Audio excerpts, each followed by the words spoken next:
जी students, अस्सलाम वालेकुम। उम्मीद करता हूँ सब खैरियत से होंगे। लेवल्स ऑफ ऑर्गेनाइजेशन हमने शुरू किया हुआ है, जिसमें अभी जो नेक्स्ट हम लेवल पढ़ने जा रहे हैं वो है आर्गन लेवल। इससे पहले हमने देखा कि जो सब अटामिक पार्टिकल अटामिक जो है वो, उसके बाद मालिकुलर लेवल हमने देखा, मालिकुल आपस में मिलते हैं तो ऑर्गेनाइज ऑर्गेनाइज जो है वो सेल बना रही हैं। सेम टाइप ऑफ सेल जब मिलेंगे तो एक टिश्यू बन जाएगा। टिश्यू जो है वो मुख्तलिफ टिश्यू होते हैं।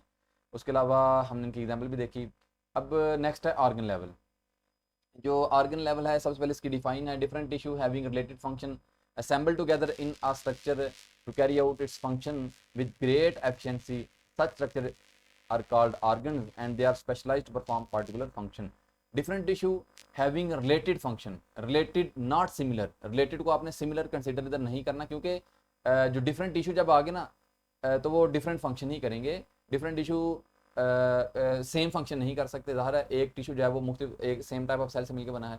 मेरी बॉडी में 220 मुख्तलिफ तरह के सेल हैं। हर सेल का एक स्पेसिफिक फंक्शन होता है, लेकिन वो जो सेल हैं सेम टाइप ऑफ सेल आपस में मिलेंगे, और वो जो सेल मिल के आपस में एक जो टिश्यू बना रहे हैं वो एक टिश्यू का एक स्पेसिफिक फंक्शन होगा। सेल मिल के टिश्यू क्यों बना रहे हैं? ताकि इकट्ठे मिल के काम की एफिशिएंसी को बढ़ाया जाए, क्वालिटी वाइज क्वांटिटी वाइज, यानी कि उसको जो है वो बेहतर किया जाए उस काम को। इस वजह से सेल आपस में सेम तरह के सेल, मुख्तलिफ तरह के सेल क्यों हैं 220 मेरी बॉडी में, ये वैसे आगे भी चैप्टर 4 में बातें डिस्कस होंगी। मेरी बॉडी में अगर 220 मुख्तलिफ तरह के सेल हैं तो इसका मतलब हर सेल का एक स्पेसिफिक फंक्शन होता है। 220 का मतलब है हर सेल का एक अपना अपना फंक्शन है, जिसकी वजह से मेरी बॉडी में 220 ज़ाहिर कोई डिफरेंशिएट तो है ना। फंक्शन डिफरेंट होने की वजह उसके अंदर ऑर्गेनाइज डिफरेंट हो सकती हैं, ऑर्गेनाइज का नंबर सीक्वेंस सब कुछ जो है वो डिफरेंट हो सकता है। तो इसको हम देखेंगे उधर। तो बात ज़रा मैं कह रहा हूँ कि पहले थोड़ा सा ऑर्गन लेवल पे आने से पहले थोड़ा सा पता तो चले ना कि टिश्यू और ऑर्गन कैसे बनते हैं। वो जो टिश्यू है वो सेम टाइप ऑफ सेल, वो जो सेम तरह के सेल थे जिन्होंने एक काम करना था, 220 मुख्तलिफ तरह के हैं, तो एक की भी आगे से लाखों करोड़ों सेल हो सकते हैं। वो लाखों करोड़ों सेल आपस में मिलेंगे और एक तरह का टिश्यू बन गया। ज़ाहिर है एक सेल का जो काम है उस पूरे टिश्यू का वही काम है, क्योंकि उसमें सेम तरह के टिश्यू सेल पाए जाते हैं। इस तरह एक और टिश्यू बन गया सेम सेल से मिलकर, इस तरह एक और टिश्यू बन गया। अब ये मुख्तलिफ टिश्यू जब आपस में मिलेंगे तो एक ऑर्गन बनेंगे। तो वही लिखा हुआ है different tissue having related. Related का मतलब आपने सिमिलर नहीं कहना, तो फिर इधर क्या मतलब होगा? रिलेटेड का मतलब आप कॉमन फंक्शन ले सकते हैं, यानी कि बुनियादी फंक्शन आपका सेम होगा। आगे आपको ये बात क्लियर हो जाएगी। जैसे इधर चलो पहले बता देता हूँ, अगर स्टोमक एक ऑर्गन है तो इसमें मुख्तलिफ तरह के डिफरेंट टिश्यू पाए जाते हैं, लेकिन तीनों या चार मुख्तलिफ तरह के जो टिश्यू अगर ऑर्गन के अंदर हमें नजर आते हैं, तो वो जो टिश्यू हैं उनका सबका रिलेटेड फंक्शन यही होगा कि फूड को डाइजेस्ट करना है। लेकिन काम अपना अपना ही करेंगे, लेकिन असल जो रिलेटेड फंक्शन है, जो बुनियादी फंक्शन है, जो कॉमन फंक्शन है, वो फूड की डायरेक्शन ही होगा। तो इसका लाइन का ये मतलब है different tissue having related functions assemble, आपस में इकट्ठे होते हैं। असेंबली का मतलब जुड़ना होता है। टुगेदर इन अ स्ट्रक्चर, और एक स्ट्रक्चर बना देंगे। Carry out its function with great efficiency, और जो स्ट्रक्चर है वो एक ज़बरदस्त तरीके से अपनी एक एफिशिएंसी बढ़ाता है और एक फूड को डाइजेस्ट करके जो है वो कर दे। जैसे अगर मैं देखूँ मेरी आंख एक ऑर्गन है, और ये जो ऑर्गन है इसका काम देखना है, लेकिन इसके अंदर भी मुख्तलिफ तरह के टिश्यू पाए जाते हैं। मेन काम रिलेटेड फंक्शन देखना ही होगा, लेकिन इसमें मुख्तलिफ तरह के जो टिश्यू हैं वो अपना अपना काम करेंगे, जो कि इसका एक अभी इसमें को भी हम डिटेल में देखें। मैं इस वजह से इसमें नहीं जा रहा कि आंख के अंदर कौन कौन से और कैसे टिश्यू पाए जाते हैं, ये टॉपिक, लेकिन आपने असल बात को जरा देखना है। एक एग्जाम्पल है, इसको हम डिटेल में देखेंगे ऑर्गन वाली को, स्टोमक की को। सच स्ट्रक्चर आर कॉल्ड ऑर्गन। एक जो ऑर्गन है उसमें मुख्तलिफ तरह के टिश्यू आपस में पाए जाएंगे। उनका मेन बुनियादी फंक्शन क्या होगा? वो रिलेटेड फंक्शन ही होगा जो कि उसके लिए काम करना होगा। And they are special to perform a particular function. Example क्या है? For example stomach which is an organ has function of food addition. एक ऑर्गन है जिसे हम एग्जाम्पल दे रहे हैं स्टोमक की। इसका जो मेन फंक्शन है वो फूड की डाइजेशन, और आगे ब्रैकेट में लिख दिया किस फूड की? प्रोटीन की। स्टोमक के अंदर एक ज़्यादातर जो है वो डाइजेशन जो है वो प्रोटीन की हो रही होती है, इस वजह से स्पेसिफिक है उस नाम से कि स्टोमक के अंदर प्रोटीन की डाइजेशन होगी। तो इस प्रोटीन की डाइजेशन के लिए उस स्टोमक के अंदर कुछ मुख्तलिफ तरह के टिश्यू काम करेंगे। तो वही बता रहा है इसके अंदर कुछ सेक्रीटरी एपिथेलियम जो टिश्यू हैं वो होंगे जो कि गैस्ट्रिक जूस सेक्रीट करेंगे, पीछे भी बात हुई है। मस्कुलर टिश्यू होंगे जो स्मूथ मसल्स से मिलकर बने होते हैं, वो for contracting walls of stomach and mixing the food with enzyme thoroughly, का मतलब मुकम्मल, and move food to posterior end, anterior to posterior end. Stomach के अंदर अगर देखो, जैसे ये एक स्टोमक है, यही है वो स्टोमक जो कि लोगों से पता नहीं कैसे कैसे काम करवा लेता है। हलाल और हराम जो है वो मिटा देता है, सिर्फ ये इसकी भूख की वजह से। इसकी भूख मिटाने के लिए लोग पता नहीं क्या क्या करते हैं। तो ये जो स्टोमक है, इस स्टोमक के अंदर जो है वो हम देख रहे हैं कि इसका मेन काम है फूड को डाइजेस्ट करना। फूड को, ये एक ऑर्गन है ना हमारे सामने, तो इसके अंदर जो फूड की डाइजेशन है उसके अंदर जो स्टोमक किस फूड की डाइजेशन करता है, प्रोटीन की कैसे करेगा, किस तरह करेगा, डिटेल में इसको हम चैप्टर 12 में देखेंगे, न्यूट्रिशन वाले में, इसी में 11th में। लेकिन इसकी फूड के डाइजेशन, प्रोटीन की डाइजेशन के लिए इसके पास 4 मुख्तलिफ तरह के टिश्यू पाए जाते हैं। आपकी बुक ने वैसे 2 लिखे हैं, एक है सेक्रेटरी एपिथेलियम और एक है मस्कुलर। तो ये जो सेक्रेटरी एपिथेलियम है, जो ही इसके अंदर फूड आएगी तो सेक्रेटरी एपिथेलियम क्या इसके अंदर सेक्रेट करेगा, गैस्ट्रिक जूस। गैस्ट्रिक जूस की प्रॉपर कंपोजिशन पे भी अभी मैं नहीं जा रहा। वो जो गैस्ट्रिक जूस है वो सेक्रेट करेगा, जो इसके अंदर कुछ एंजाइम होते हैं जो कि इसको फूड को डाइजेस्ट करेंगे। उसके अलावा जो मस्कुलर टिश्यू हैं, वो बुक ने लिखा हुआ था पीछे कि जो मस्कुलर टिश्यू हैं वो मस्कुलर कौन से, स्मूथ मस्कुलर, क्योंकि ये जो स्मूथ हैं ये हमारे कंट्रोल में नहीं होते, अनकंट्रोल होते हैं, कॉन्शियस नहीं होते, अनकॉन्शियस होते हैं। तो ये खुद से, ये जो स्टमक है ये मेरी बॉडी के अंदर ये अभी कॉन्टैक्ट रिलैक्स कर रहा होता है, किसकी मदद से, स्मूथ मसल की मदद से। तो स्मूथ मसल का काम क्या हुआ, उसको कॉन्टैक्ट करना, ताकि वो जो उस जो कि इसके अंदर जो ल्यूमन था स्टमक के अंदर, जो खाली जगह थी, उसके अंदर जो ही फूड आई तो गैस्ट्रिक जूस की दीवारों ने, एपिथेलियल ने अपने जूस सेक्रेट कर दिया ताकि उसको, अब ये जो स्टमक की जो मस्कुलर टिश्यू है ये इसको क्या करेंगे, मिक्स करेंगे। इस मिक्स से वो जो इंजाइम है वो सही तरह से इसके अंदर मिक्सअप हो जाएंगे, और इस मूवमेंट से, इस कॉन्ट्रैक्शन से हीट भी बनेगी, जिसकी वजह से फूड जो मुकम्मल तौर पे मेल्ट भी हो जाएगी और एक जो फॉर्म बनेगी। इसको क्या कहते हैं, स्टमक के अंदर जो बोलस है वो 2 और 3 आवर के बाद जिस शोरबा सूप लाइक स्ट्रक्चर में बदलता है, इसको क्या कहते हैं, बिल्कुल सही बता रहे हैं आप, काइम, इसे हम काइम कहते हैं। लेकिन इस काइम बनने में अभी तक 2 टिश्यू आपको बताया मैंने। एक तो ज़ाहिर है अगर जो सेक्रेटरी एपिथेलियम थे, अगर उन्होंने गैस्ट्रिक जूस ना बनाया होता तो फिर वो डाइजेशन तो इंजाइम से होती है, तो इंजाइम आने नहीं थे, वो तो सेक्रेटरी एपिथेलियम ने भेजे थे। और अगर इंजाइम आगे ऐसे बैठे होते, वो जो 2-2.5 घंटे में, 3 घंटे में काम हुआ था, वो हो सकता है 10 घंटे में काम होता है। इसको मिक्स करना सब कुछ, तो हीटअप भी करना, तो ये मस्कुलर ने काम कर दिया। तो यही आपको इधर मैं दिखा रहा हूँ, इसमें आप देख सकते हैं। तो अगर मैं आपको 2 और भी बता रहा हूँ इसमें, इसके अलावा जो हमारा जो है वो क्या नाम है इसको, स्टमक है, इसके अंदर कुछ नर्वस टिश्यू भी पाए जाते हैं। देखो ना, भूख का एहसास भी तो होना है कि नहीं, तो इसी स्टमक से कुछ नर्वस टिश्यू, नर्व भेजेंगे जो कि ब्रेन के पास जाएंगे, और उस भूख को मिटाने के लिए फिर हम खाना खाएंगे और पता नहीं क्या क्या खाएंगे। तो नर्वस टिश्यू भी आ गए इसमें। उसके अलावा कुछ कनेक्टिव टिश्यू भी होते हैं जो कि सारे के सारे इन टिश्यू को आपस में कनेक्ट करने का काम भी करते हैं। तो ये देखें, अगर मैं स्टमक ओपन करूँ, स्टमक के अंदर कुछ रिगी जो है रिगी बने होते हैं, ये आगे डिटेल में देखेंगे। जब स्टमक की कैपेसिटी होती है ये फैल भी जाता है, एक्सपेंड, तो यही जो है वो जो अंदर आपको कुछ कर्वेचर्स नजर आ रहे हैं ये फैलेंगे और इसका जो है वो अंदर से स्पेस बढ़ जाएगी, खाने की जगह बढ़ जाएगी। ये स्टमक के अंदर टिश्यू हैं, वही टिश्यू जो कि एक स्टमक बना रहे हैं, डिफरेंट टाइप ऑफ टिश्यू, इसकी डिफाइन में आपने देखा ना। तो ये डिफरेंट टाइप में स्मूथ मसल टिश्यू आप देख सकते हैं जो कि इसके अंदर कॉन्ट्रैक्शन करवाएंगे। उसके अलावा कनेक्टिव टिश्यू हैं जो कि इनको आपस में कनेक्ट करेंगे। नर्वस टिश्यू भी हैं, ब्लड भी आएगा इधर से खाना लेने के लिए या मुख्तलिफ और काम करने के लिए ब्लड भी इधर आएगा। उसके अलावा खाना बहुत ज़्यादा मेडिसिन, अल्कोहल, वाटर स्टमक से ही डायरेक्ट जो है वो अब्जॉर्ब हो जाता है, इस वजह से ब्लड के अंदर काम होता है। कॉलमनर जो एपिथेलियम है, ये अभी आपने देखा कि जो एपिथेलियम जो है वो क्या करेंगे, कौन से एपिथेलियम होते हैं, कॉलमनर। तो ये कॉलमनर एपिथेलियम जो है वो पढ़ा था आपने पीछे भी 9th में मेरे ख्याल में। तो कॉलमनर एपिथेलियम जो है ये इधर सेक्रेशन करेंगे। उसके अलावा आर्गन लेवल, आर्गन आपस में मिलेंगे तो आर्गन की हमें थोड़ी सी एक स्टमक की एग्जांपल से हमें क्लियर हो गया कि वाकई जो आर्गन है वो एक जो प्रॉपर एक स्ट्रक्चर बन गया वो मुख्तलिफ टिश्यू की मदद से ही बना है, और उसका एक प्रॉपर एक फंक्शन होगा, और वो फंक्शन हमने स्टमक के अंदर प्रोटीन को, डाइजेशन को देखा, डिटेल में देखेंगे इंशाल्लाह उधर। उसके अलावा आर्गन जो लेवल है, सॉरी अभी आर्गन लेवल ही हम पढ़े। Organ level, organ formation in animal के अंदर भी, आर्गन फॉर्मेशन इन प्लांट, तो एनिमल के अंदर जो है वो कम्प्लेक्सिटी ऑफ आर्गन सिस्टम जो वो ज़्यादा होती है, associated with for great range of function and activity to found in plants, यानी कि देन प्लांट्स। हमारी बॉडी में हमने ज़्यादा फंक्शन परफॉर्म करने होते हैं, इस वजह से हमारे अंदर जो है वो आर्गन जो है वो कम्प्लेक्स होंगे, ग्रेट रेंज उनकी होगी। लेकिन जो प्लांट्स हैं, the organ level of organ is less defined in plants, plant के अंदर ऐसा नहीं होता है। प्लांट जो है वो उनके अंदर लेस आर्गन होने की वजह, क्योंकि उनकी एक्टिविटीज इतनी ज़्यादा नहीं होती।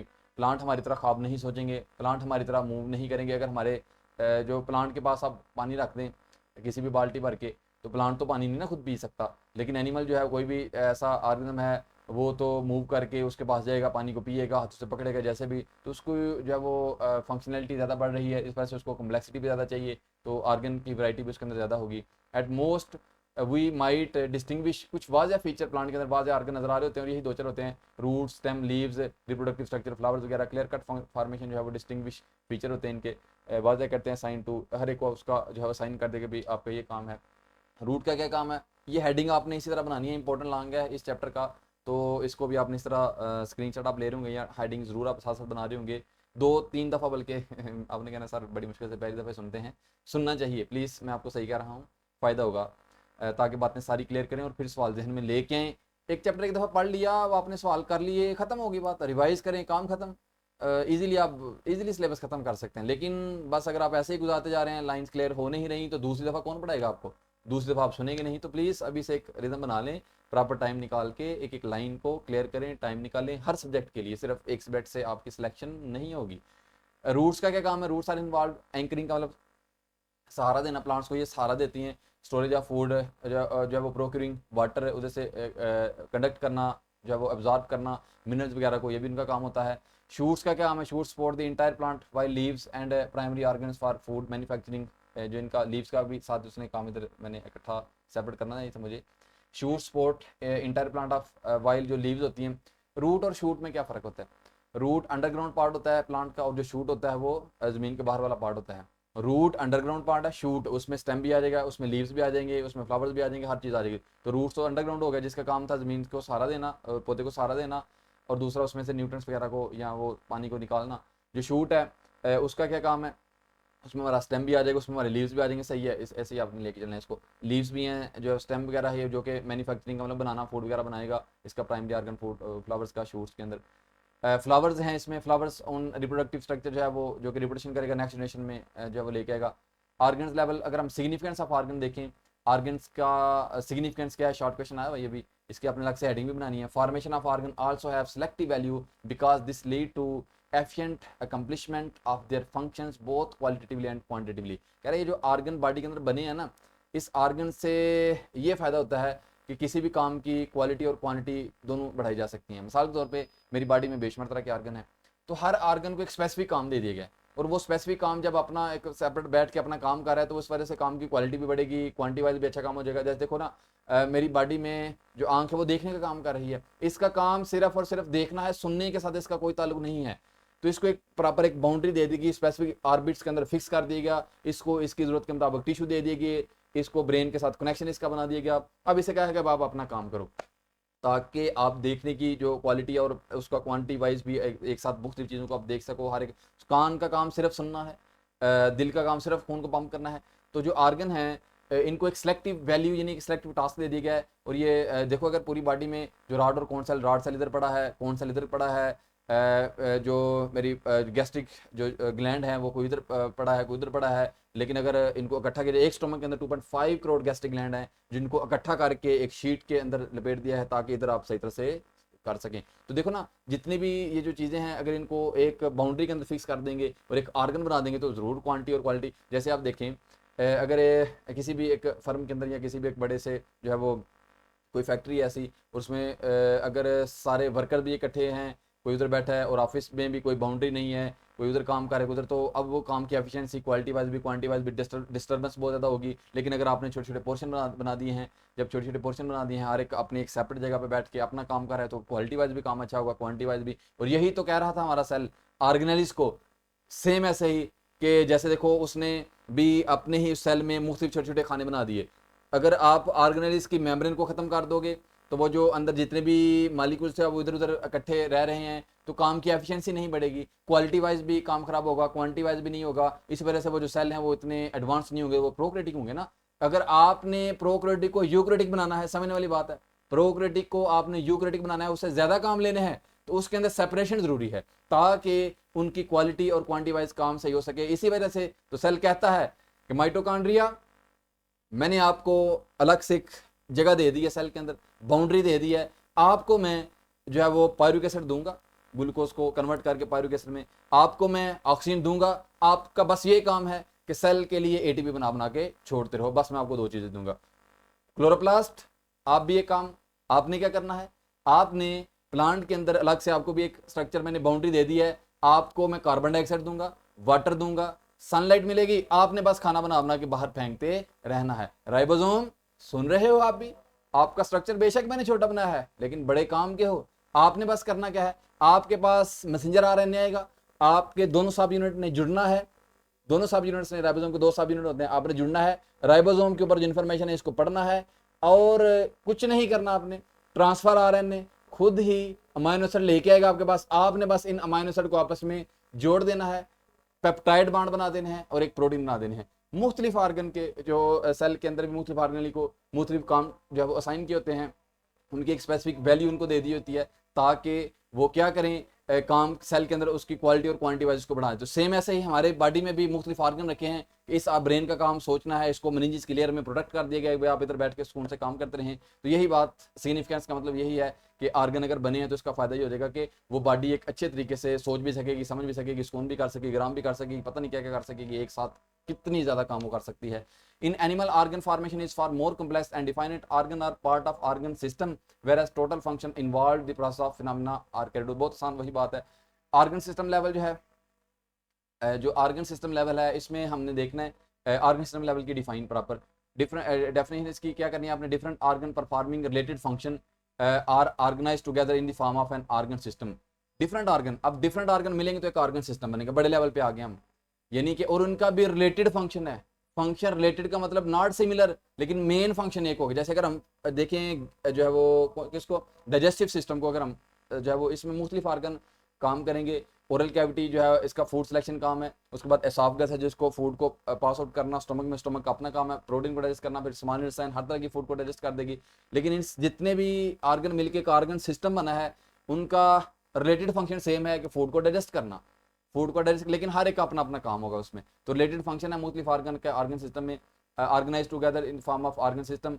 इन organ system organ carried out its specific function, वही बात, हर एक का एक स्पेसिफिक फंक्शन होगा। And function of all organ का जो फंक्शन होगा appear as function of organ system, वही बात, हर एक का जो फंक्शन है वो उस ऑर्गन सिस्टम के लिए ही होगा कि फूड को डाइजेस्ट करना है, मैं ये काम कर देता हूँ। लीवर भी बैठा है, लीवर कहेगा, क्या कहेगा, लीवर कहेगा कि आपको मैं एक कॉमन बाइल डक्ट के जरिए बाइल पहुंचा दूंगा ड्यूडेनम के पास, इस बाइल की मदद से आप लिपिड की इमल्सिफिकेशन करवा सकें।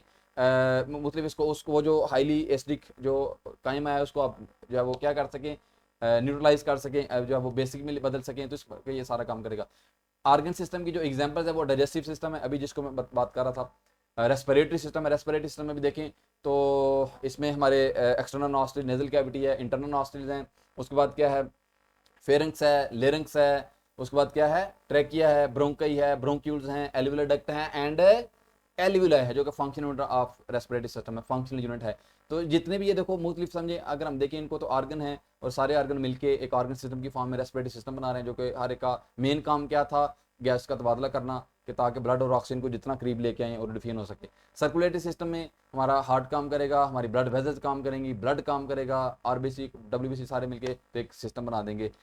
एक ऑर्गेनाइजेशन आप सेल, ह्यूमन बॉडी को सेल लेवल से आप देखें, फिर ग्रुप टिश्यू, सेल मिले तो एक टिश्यू बन गया, ग्रुप ऑफ टिश्यू मिले तो मुख्तलिफ तरह के ऑर्गन बन गए। और वो जो ऑर्गन है, जैसे देखो इधर ऑर्गन सिस्टम एक डाइजेस्टिव सिस्टम की एग्जांपल है, इसमें लीवर भी है, इसमें पैंक्रियाज भी है, इसमें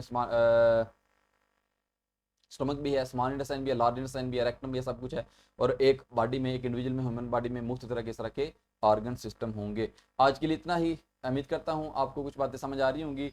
आपने डिटेल में इन चीज़ों को दोबारा से देखना है, समझना है, फोकस से पढ़ना है, फोकस बहुत ज़रूरी है। अभी आपने इन 2 सालों में अपना फोकस इधर उधर नहीं करना, एक फोकस के साथ आपने कंसंट्रेशन के साथ 2 साल अपने सब्जेक्ट के साथ ईमानदारी दिखानी है। जितनी आप अपने सब्जेक्ट के साथ ईमानदारी दिखाएंगे उतनी सिलेक्शन आपके लिए आसानी होगी, और ये सिलेक्शन आपकी बुक ने ही गवाही देनी है कि वाकई मुझे पढ़ा था, मेरी एक एक लाइन के ऊपर गौर किया था, एक एक लाइन को समझा था, इसे परखा था। अब ये जो एमडी कैट के लिए जो एमसीक्यूज है ना, एक बात याद रखिएगा, एमडी कैट के एमसीक्यूज जब आपने टिक करने हैं ना 68 बायो के, तो वो आपने नहीं करने, मैंने करने हैं। उधर आपके जहन के अंदर किसी ना किसी खाने में सर अली रज़ा जरूर बैठा होगा और वो आपको कहेगा ए बी सी डी में से ये बी है, ये ए है, ये डी है, इसका डी है, इसका ये लगाओ। क्योंकि अगर आप पढ़ रहे हैं अभी, तो यही तो मैं आपको बता रहा हूँ। तो इंशाल्लाह इसी तरह फोकस से, ईमानदारी से पढ़ते रहें। आज के लिए बेस्ट ऑफ लक, बाकी इंशाल्लाह हम नेक्स्ट मिलते हैं। थैंक यू, अल्लाह हाफिज़।